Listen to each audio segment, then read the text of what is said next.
Hello, मैं राहुल झा। मेरे YouTube channel talent zone में आपका हार्दिक स्वागत है।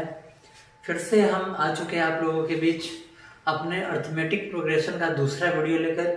कल हमने जो क्लास किया था अर्थमेटिक प्रोग्रेशन का पहला क्लास था, जिसमें आपको ऑब्जेक्टिव में किस टाइप के क्वेश्चन पूछे जाएंगे सारा चीज आपको बताया गया था। आज हम चलेंगे सब्जेक्टिव पे। एक बात आपको याद रखना है कि अर्थमेटिक प्रोग्रेशन से सब्जेक्टिव में सिर्फ और सिर्फ 2 नंबर के क्वेश्चन पूछे जाते हैं। 2 नंबर के क्वेश्चन में वही 2, 3 या 4 क्वेश्चन, आप 4 क्वेश्चन लेकर चल सकते हैं कि आपसे 4 क्वेश्चन 2-2 नंबर के लिए पूछे जाएंगे, क्योंकि अर्थमेटिक प्रोग्रेशन से दीर्घ उत्तरीय क्वेश्चन एग्जाम में नहीं पूछे जाते हैं।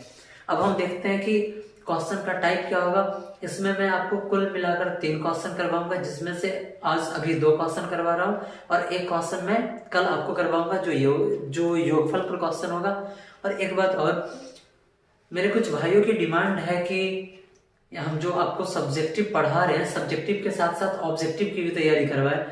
तो समय की तकाजा को देखते हुए मेरी कोशिश यही रहेगी कि हम आपके बीच हम ऑब्जेक्टिव का भी वीडियो लेकर आए।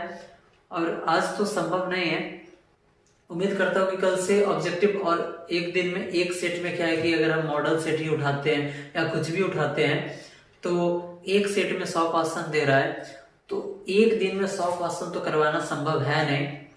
टाइम देखते हुए कि कैसे क्या हमारे पास टाइम है, टाइम मैनेजमेंट करते हुए एक दिन में वही 20-25 ऑब्जेक्टिव मैं आपको करवाऊंगा। और बोर्ड ने जो मॉडल सेट इशू किया है इंटरनेट वाला, उसमें 5 सेट है और पांचों में 100-100 ऑब्जेक्टिव दिया गया है, यानी कि कुल मिलाकर 500 ऑब्जेक्टिव है। और कैसे ऑब्जेक्टिव की तैयारी करनी है मैं वो भी आपको पूरा डिटेल में बताऊंगा, क्योंकि टोटल चैप्टर पढ़ना जरूरी नहीं है। सिर्फ हम उसमें से भी वही चैप्टर उठाएंगे जहां से ज्यादा नंबर का क्वेश्चन आता है, जिस चैप्टर से ज्यादा क्वेश्चन पूछे जा रहे हैं उसी चैप्टर को हम उठाएंगे। हम उस चैप्टर के बारे में डिस्कस अगले वीडियो में करेंगे। फिलहाल अभी हम समांतर श्रेणी पढ़ने आए, हम उस पर ध्यान देते हैं। चलिए देखिए, जो समांतर श्रेणी है इसमें 2 टाइप का क्वेश्चन पूछेगा। एक तो सिंपल, जो हमने इससे पहले वाले वीडियो में आपको आंकड़ा दिखाया था उस आंकड़ा के ऊपर, और दूसरा है कुछ पद देगा और उसके बाद आपसे कुछ और पद निकलवाएगा। चलिए हम क्वेश्चन सबसे पहले लिखते हैं और उसके बाद कैसे क्वेश्चन बनेगा और क्वेश्चन बनाने के लिए किस किस एलिमेंट्स की हमें जरूरत पड़ने वाली है, हर एक चीज के बारे में आपको मैं डिटेल में बताऊंगा। आप सिर्फ आपको करना क्या है, वीडियो के अंत तक आप हमारे साथ बिल्कुल बने रहें, ध्यान अपना इधर उधर ना करें। वीडियो आपको, जब आपको लगेगा कि हाँ वीडियो समाप्त हो रहा है, तो आपको ये भी लगना चाहिए कि हाँ मैंने आज अपना समांतर श्रेणी पूरा क्लियर कर लिया। चलिए हमें क्वेश्चन लिखते हैं, और जितना भी क्वेश्चन आपको पढ़ाया जा रहा है सारा भारतीय वन से पढ़ाया जा रहा है। अभी तक जो भी क्वेश्चन आपको पढ़ाया गया सारा भारतीय वन से पढ़ाया गया। चलिए हम एक क्वेश्चन नोट करते हैं। क्वेश्चन क्या है? तो क्वेश्चन है कि किसी समांतर श्रेणी का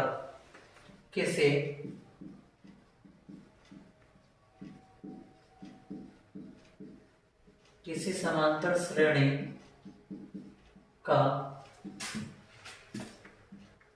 5वां पद 11 तथा 7वां पद 9 है, तो एपी का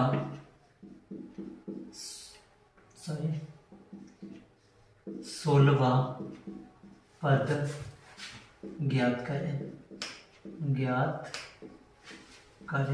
चलिए क्वेश्चन क्या है? भारतीय वन से क्वेश्चन मैंने ये लिया।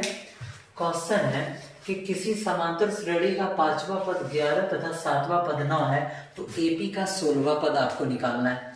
क्वेश्चन बिल्कुल इजी है, बनेगा कैसे सिर्फ आप ये देखते रहिए।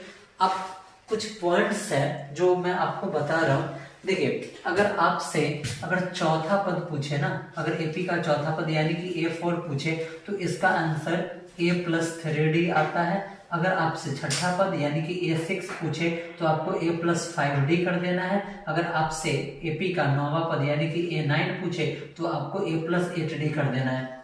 सिर्फ करना क्या है, ये तो सब में रहेगा, ये जो D का मान है और यहाँ जो पद देगा एक कम करके इंटू में D लिख देना है। कैसे करना है वो मैं आपको बताऊंगा और निश्चित बताऊंगा। देखिए ये जो क्वेश्चन हम बनाने जा रहे हैं इसमें हमें कुछ भी पता नहीं है, कुछ भी पता नहीं, सिर्फ पद और उस पद के मान के अलावा हमें कुछ भी पता नहीं है। हम इसमें करेंगे क्या, लिखेंगे, बनाते हैं, लिखेंगे माना कि एपी का प्रथम पद, एपी का प्रथम पद क्या होता है, कल भी बताया था मैंने, सॉरी कल नहीं, पिछले वीडियो में बताया था। प्रथम पद ए तथा सार्व अंतर डी है, ठीक है, सार्व अंतर डी है। तो लिखेंगे तो ए एन बराबर A plus N minus one into D, ठीक है। हमें सबसे पहले कौन सा पद निकालना है, पांचवा पद निकालना है। तो a5 के बराबर में a प्लस, देखिए जस्ट मैंने आपको कुछ देर पहले बताया था कि जो पद निकालना है तो a तो रह ही जाता है और उसके बाद d में इसको एक कम करके और लिख देंगे। कैसे वो आता है वो यहीं से क्लियर होता है। n के जगह पर हमने क्या लिया है 5 माइनस 1 इंटू डी। आगे बढ़ाएंगे a5 के बराबर में a प्लस 5 में से एक गया 4 में d से मल्टीप्लाई करेंगे 4d। a5 का मान, पांचवा पद का मान कितना है 11 है, 11 के बराबर में a प्लस 4d। तो a प्लस 4d के बराबर में हो जाएगा यहाँ पे 11 और ये हमारा हो जाएगा इक्वेशन फर्स्ट। चलिए अब लिखते हैं पुनः। अब आपको फिर से क्या निकालना है, अब आपको सातवां पद निकालना है जिसका आंसर 9 है। अब लिखेंगे यहाँ पे क्या लिखेंगे, a7 equal to a plus 7 minus 1 into D. सातवां पद का मान यहाँ क्या दे रहा है 9 दे रहा है। चलिए तो 9 के बराबर में a प्लस 7 में से गया 6 में अगर d से मल्टीप्लाई होता है तो 6d, यानी कि a प्लस 6d के बराबर में 9 और ये हमारा हो गया इक्वेशन सेकंड। आगे जब हम बढ़ाएंगे तो क्या लिखेंगे, अब देखिए सबसे पहले हमने अभी ये इक्वेशन फर्स्ट और सेकंड क्यों निकाला है समझना ये इंपॉर्टेंट है। अगर किसी भी पद का मान निकालना हो, जैसे हमें निकालना क्या है 16वां पद का मान निकालना है, किसी भी पद का मान निकालना हो तो जैसे कि मैंने इससे पिछले वाले वीडियो में बताया था कि अगर हमें पद का मान निकालना हो तो हमारे पास a होना चाहिए, d होना चाहिए और n होना चाहिए।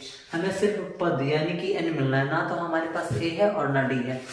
a और d लाने के लिए हमें दोनों को इक्वेशन के रूप में लाना पड़ेगा और फिर इस इक्वेशन को अगर हम सॉल्व करते हैं तो हमें a और d का मान इजीली मिल जाएगा। कैसे, चलिए आगे बढ़ते हैं। यहाँ लिखते हैं समीकरण 1 एवं 2 से, समीकरण 1 एवं 2 से। समीकरण 1 क्या है, तो a plus 4d equal to 11 और समीकरण 2 क्या है, तो a प्लस 6d के बराबर में है यहाँ पे 9। ये d है आपका, ये भी d है। चलिए साइन चेंज कीजिए, a से कैंसिल हो गया। अगर 4d में से अगर हम 6d माइनस करते तो -2d के बराबर में 11 में से 9 जाएगा, क्या बच जाएगा 2 बच जाएगा।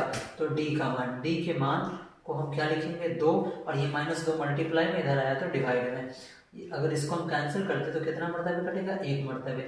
तो d का मान क्या आता है -1 आ गया। चलिए अब आगे बढ़ना है। अब लिखेंगे d का मान समीकरण, किसी भी समीकरण में डाल सकते हैं आप, 1 में भी डाल सकते हैं या 2 में भी। देखिए d का मान समीकरण 1 में रखने पर, समीकरण 1 में आप d का मान रखें। समीकरण 1 क्या है, तो समीकरण 1 है a प्लस 4d के बराबर में 11। तो a प्लस 4d का मान क्या आया हुआ है -1 इंटू -1 के बराबर में 11। तो a प्लस माइनस 4 एकम 4 के बराबर में 11 है। अब हम इसको आगे बढ़ाते हैं, जब हम इसको आगे बढ़ाएंगे तो a -4 इधर आया तो +4, 11 + 4 तो a का मान आ गया 11 और 4 15। चलिए देखिए a का मान है 15, d का मान है यहाँ पर -1। a का मान 15, d का मान -1 और उसके बाद n हमें कौन सा पद निकालना है 16वां पद। n का मान है यहाँ पे 16 और हमें निकालना है an। चलिए यही फॉर्मूला इसमें एक ही है, यही वाला लिखेंगे। एपी का फॉर्मूला है an बराबर a plus n -1 into D. ठीक है। अब चलिए ए कौन सा पद निकालना है, 16 निकालना है, के बराबर में ए का मान हमारे पास क्या है 15 प्लस एन का मान 16 माइनस 1 और इंटू डी का मान -1 है। चलिए आगे बढ़ाते हैं, 15 प्लस 16 में से अगर एक माइनस होता है तो 15 गुणे -1, आगे बढ़ाएंगे तो 15 और प्लस माइनस -15, 15 में से 15 जाएगा, यहाँ पर बच जाएगा 0, यानी कि आपका आंसर क्या आएगा, आपका आंसर यहाँ पर आ जाएगा 0। यही हो गया आपका आंसर। चलिए उम्मीद करता हूँ कि ये क्वेश्चन आपको बिल्कुल समझ में आया होगा, कहीं पर कोई परेशानी आपको नहीं होनी चाहिए। एक तो ये क्वेश्चन है जिसमें आपको पद दिया जा रहा है, पांचवा पद दिया, पांचवा पद का जो वैल्यू है 11 दिया, सातवां पद दिया, सातवां पद का वैल्यू 9 दिया, और आपको क्या दिया कि आपको 16वां पद निकालना है। तब ये जो क्वेश्चन बनेगा इसी पैटर्न पर बनेगा, क्यों? क्योंकि हमें ए और डी चाहिए, और यहाँ पर ए और डी लाने के लिए सबसे पहले हमें क्या करना पड़ेगा, इस दोनों पॉइंट से हमें इक्वेशन निकालना पड़ेगा, जो कि हमने यहाँ पर निकाला है। इक्वेशन फर्स्ट है, इक्वेशन सेकेंड है, और फिर इस दोनों को हल करेंगे तो हमें ए का मान और उसके बाद हमें डी का मान यहाँ से मिला हुआ था। अब सारा वैल्यू को यहाँ लिखे और उसके बाद फिर 16वां पद हमने निकाल दिया।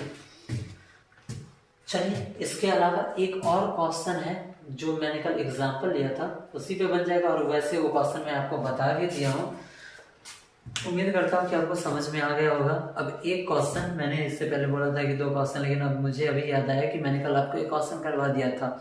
तो एक और क्वेश्चन आपका बच रहा है जो योगफल पर है, और वो योगफल वाला क्वेश्चन मैं आपको अपने अगले वीडियो में करवाऊंगा। और जैसे कि मेरे कुछ भाइयों का डिमांड है, और मेरे यूट्यूब पेज पर भी कुछ भाइयों का कमेंट आ रहा है कि ऑब्जेक्टिव भी करवाइए, मेरे कुछ भाइयों का फ़ोन भी आया हुआ था जिन लोगों ने मुझे ये कहा है कि आप ऑब्जेक्टिव ही करवाइए। तो समय को देखते हुए और उम्मीद करिए आप कि ज़रूर हम ऑब्जेक्टिव भी आपके बीच लेकर आएंगे। तब तक के लिए धन्यवाद, फिर मिलते हैं अपने अगले वीडियो में।